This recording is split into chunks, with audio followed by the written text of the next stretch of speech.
Good morning student, welcome to the online class. ये class 7th की science की class है।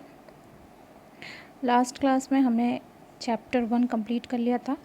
आज जो है हम चैप्टर 2 डिस्कस करेंगे, that is nutrition in animals. First था nutrition in plant and then nutrition in animal.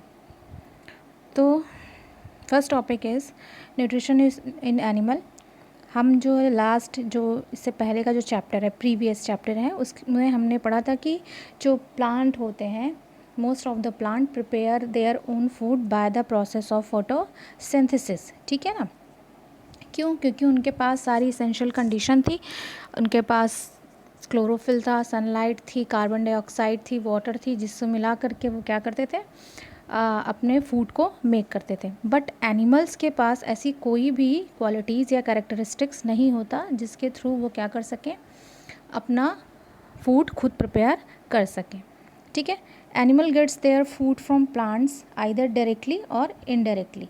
जो एनिमल्स होते हैं या तो डायरेक्टली प्लांट्स से अपना न्यूट्रिशन लेते हैं या इनडायरेक्टली, यानी उन प्लांट्स को किसी और ने खाया और फिर उसको एनिमल्स ने खा लिया। ठीक है। तो डायरेक्टली और इनडायरेक्टली मतलब बेसिकली हम सब किस पे डिपेंडेंट हैं? ग्रीन प्लांट्स पे। This food is utilized for growth, development and repair of the body and for performing various function.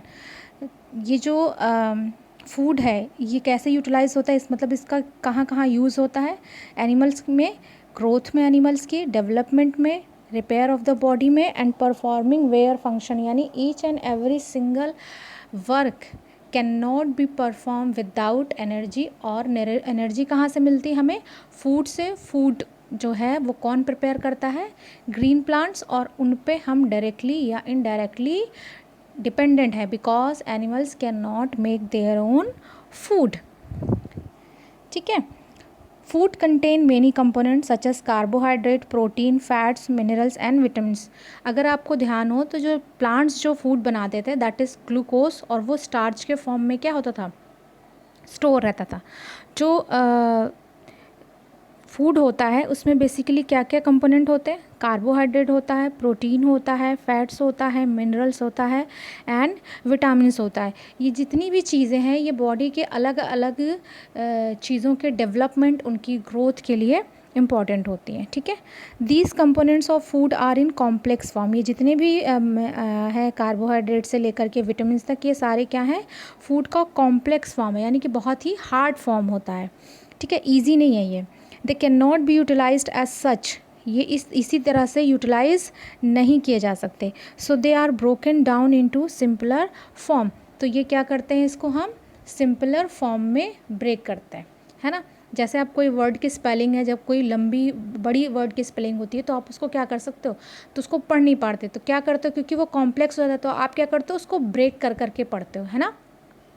तो जब आप ब्रेक कर देते हो और पढ़ते हो तो वो चीज़ें क्या हो जाती हैं? ईजी हो जाती है। तो इसी तरह जो ये फूड के जो कंपोनेंट है ये बहुत ही ज़्यादा कॉम्प्लेक्स होते हैं, बहुत ज़्यादा जटिल होते हैं, बहुत ज़्यादा हार्ड होते हैं, जिनको इन एज सच वे इसी तरह से इसी फॉर्म में उनको यूटिलाइज़ नहीं किया जा सकता। तो इसलिए इनको क्या किया जाता है? छोटे छोटे पीसेस में, सिंपलेस्ट पीसेस में इनको क्या किया जाता है?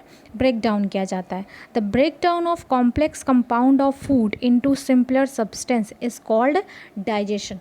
तो जो ये कॉम्प्लेक्स कंपाउंड हैं, इनके छोटे छोटे सिंपल कंपाउंड में टूटने की जो प्रोसेस है, उसको ब्रेक डाउन करने का जो प्रोसेस है, that is called digestion. Okay.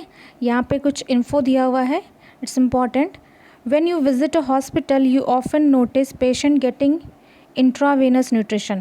The glucose goes directly to the blood and it utilized by the body cells. कभी कभी जब आप देखते हैं कि कोई पेशेंट है वो बहुत ज़्यादा वीक है तो डायरेक्टली उसको क्या देखते हैं आप, उसको क्या चढ़ता है? ग्लूकोज, है ना। तो जो भी हम सारा फूड, ये जो है कार्बोहाइड्रेट, प्रोटीन, ये सारा क्या होता है? छोटे छोटे सिंपलर कंपाउंड में टूट जाता है। और जो ग्लूकोज होता है that is instant energy for the body. ये क्या करता है? ग्लूकोज डायरेक्टली हमारे ब्लड में मिल करके हमें इंस्टेंट एनर्जी देता है। Did you ever think what happen to the food inside the body of an animal and a human?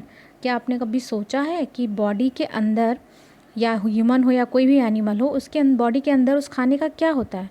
First the food is broken down into simpler substance. सबसे पहले अब आप देखिए कि अगर आप एक रोटी का टुकड़ा जितना बड़ा मुंह में लेते हैं उतना बड़ा वो जाता है, फिर वो क्या होता है, छोटे छोटे जो हमारे टीथ हैं उसको क्या करते हैं, छोटे छोटे टुकड़ों में उसको काटता है ना, ताकि वो क्या करे, हमारे माउथ की जो कैविटी है वो छोटी है, पतली है, तो उससे वो क्या हो जाए, वो रोटी का टुकड़ा आसानी से चला जाए। अगर आप सोचिए कि पूरी एक होल रोटी आप एक साथ ऐसे ही खा सकते हैं, नहीं खा सकते, ठीक है। तो सिंपलर सब्सटेंस में पहले वो टूटता है, then it is absorb by the body cells and utilize for providing energy. जब ये सिंपलेस्ट फॉर्म में टूट जाता है तब बॉडी की सेल्स क्या करती हैं, इसको एब्जॉर्व करती हैं, उसके बाद इसके यूटिलाइजेशन करती हैं, जहाँ जहाँ जितनी एनर्जी की ज़रूरत होती है वहाँ वहाँ पर ये थ्रू द ब्लड पहुँचाया जाता है। Okay, animal nutrition is the process of intake of food and its utilization in the body for growth and energy. Animal nutrition एक ऐसी प्रोसेस है जिसमें फूड को क्या किया जाता है, इनटेक किया जाता है, and its utilization in the body, और इसमें बॉडी का यूटिलाइजेशन का मतलब होता है उसका एप्लीकेशन, उसका यूज़, जो बॉडी की ग्रोथ में उसका यूज़ होता है और उसको एनर्जी देने के लिए। We human beings take wholesome food and so do majority of animals. जो हम ह्यूमन्स हैं वो क्या करते हैं, कुछ फूड को एज इट इज़ खा जाते हैं ना, एंड एनिमल्स भी ऐसा कहते हैं। This type of nutrition of readymade solid for liquid organic food is called holozoic nutrition.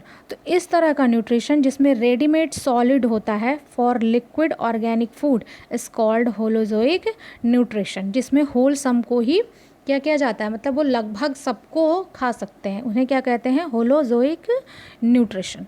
Okay, सो यहाँ तक आपको क्लियर हुआ कि what is nutrition in animal, simplest form में टूटता है। नेक्स्ट क्लास में हम देखेंगे different steps of holozoic nutrition.